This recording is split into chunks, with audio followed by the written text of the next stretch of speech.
There's so many of you.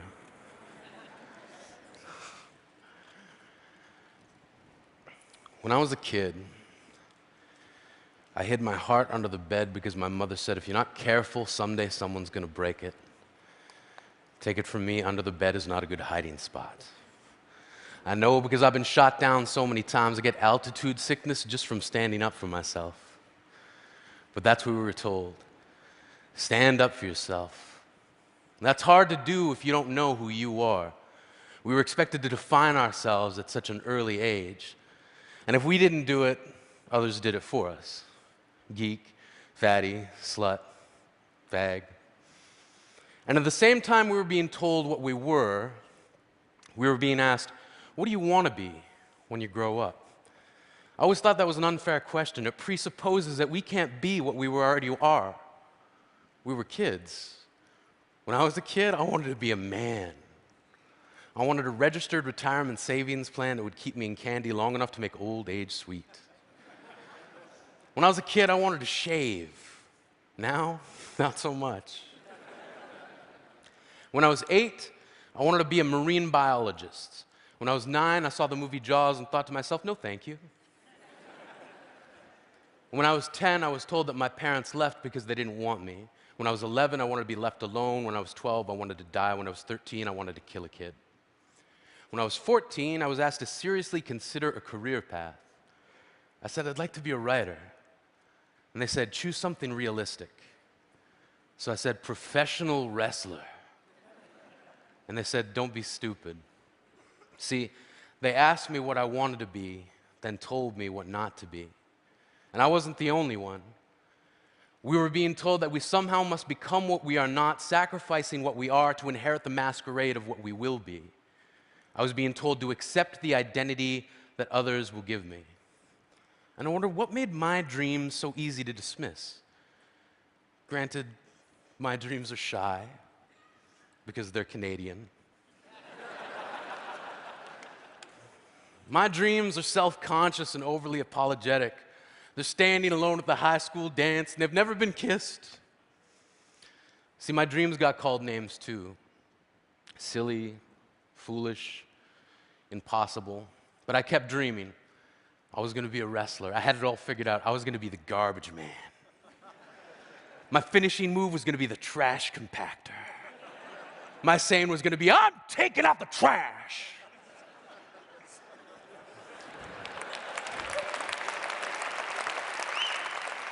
And then this guy, Duke the Dumpster Drosy, stole my entire shtick.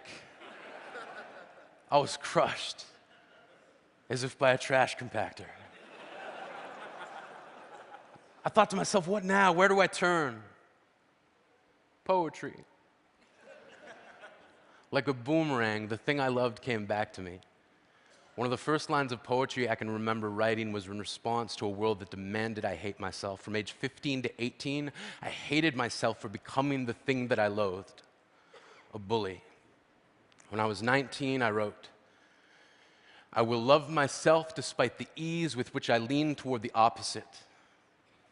Standing up for yourself doesn't have to mean embracing violence. When I was a kid, I traded in homework assignments for friendship, then gave each friend a late slip for never showing up on time, and in most cases, not at all. I gave myself a hall pass to get through each broken promise. And I remember this plan born out of frustration from a kid who kept calling me Yogi, then pointed to my tummy and said, too many picnic baskets. Turns out it's not that hard to trick someone. And one day before class, I said, yeah, you can copy my homework. And I gave him all the wrong answers that I'd written down the night before. He got his paper back expecting a near-perfect score and couldn't believe it when he looked across the room at me and held up a 0.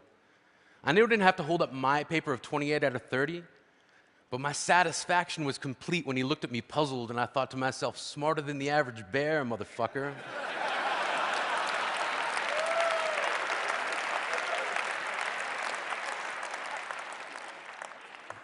This is who I am. This is how I stand up for myself. When I was a kid, I used to think that pork chops and karate chops were the same thing. I thought they were both pork chops. And because my grandmother thought it was cute and because they were my favorite, she let me keep doing it. Not really a big deal.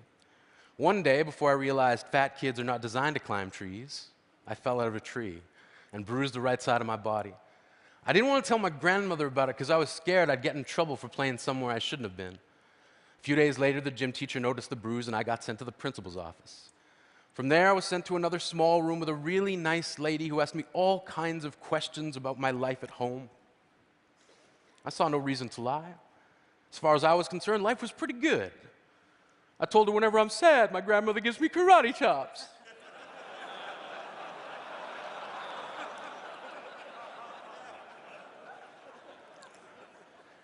This led to a full-scale investigation, and I was removed from the house for 3 days, until they finally decided to ask how I got the bruises.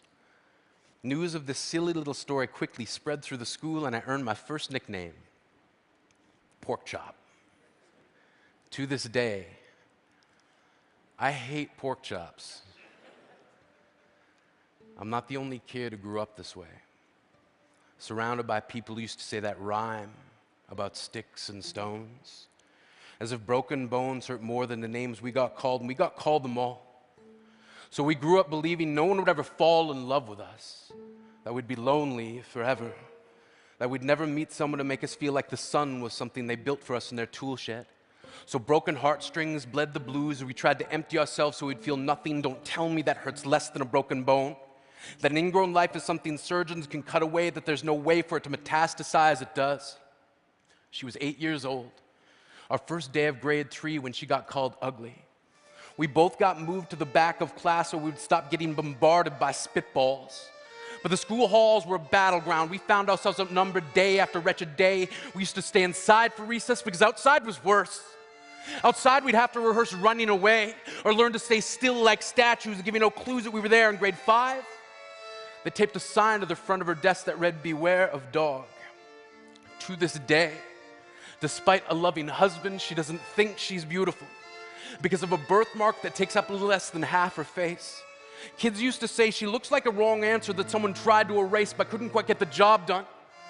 And they'll never understand that she's raising 2 kids whose definition of beauty begins with the word mom. Because they see her heart before they see her skin, because she'll never always been amazing. He was a broken branch grafted onto a different family tree. Adopted, not because his parents opted for a different destiny. He was 3 when it became a mixed drink of 1 part left alone and 2 parts tragedy.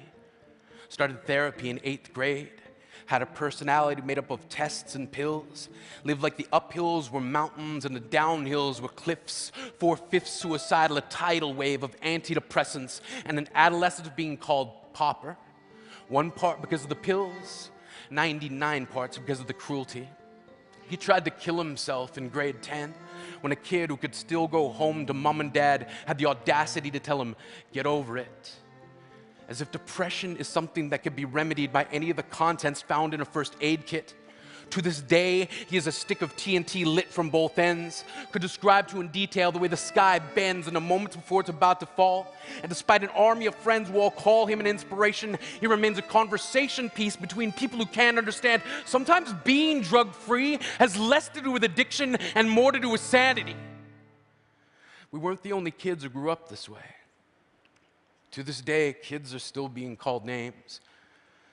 The classics were, "Hey, stupid," "Hey, spaz." Seems like every school has an arsenal of names getting updated every year. And if a kid breaks into school and no one around chooses to hear it, they make a sound. They're just background noise from a soundtrack stuck on repeat when people say things like, "Kids can be cruel." Every school was a big top circus tent. And the pecking order went from acrobats to lion tamers, from clowns to carnies, all of these miles ahead of who we were. We were freaks. Lobster claw boys and bearded ladies. Oddities, juggling depression and loneliness, playing solitaire, spin the bottle, trying to kiss the wounded parts of ourselves and heal. But at night, while the others slept, we kept walking the tightrope. It was practice, and yes, some of us fell. But I want to tell them that all of this is just debris left over when we finally decide to smash all the things we thought we used to be And if you can't see anything beautiful about yourself, get a better mirror, look a little closer, stare a little longer, because there's something inside you that made you keep trying despite everyone who told you to quit. You built a cast around your broken heart and signed it yourself. You signed it, they were wrong. Because maybe you didn't belong to a group or a clique. Maybe they decided to pick you last for basketball or everything. Maybe you used to bring bruises and broken teeth to show and tell but never told. Because how can you hold your ground if everyone around you wants to bury you beneath it? You have to believe that they were wrong. They have to be wrong. Why else would we still be here? We grew up learning to cheer on the underdog because we see ourselves in them. We stem from a root planted in the belief that we are not what we were called. We are not abandoned cars stalled out and sitting empty on some highway. And if in some way we are, don't worry, we only got out to walk and get gas. We are graduating members from the class of we made it, not the faded echoes of voices crying out names will never hurt me. Of course, they did. But our lives will only ever always continue to be a balancing act that has less to do with pain and more to do with beauty.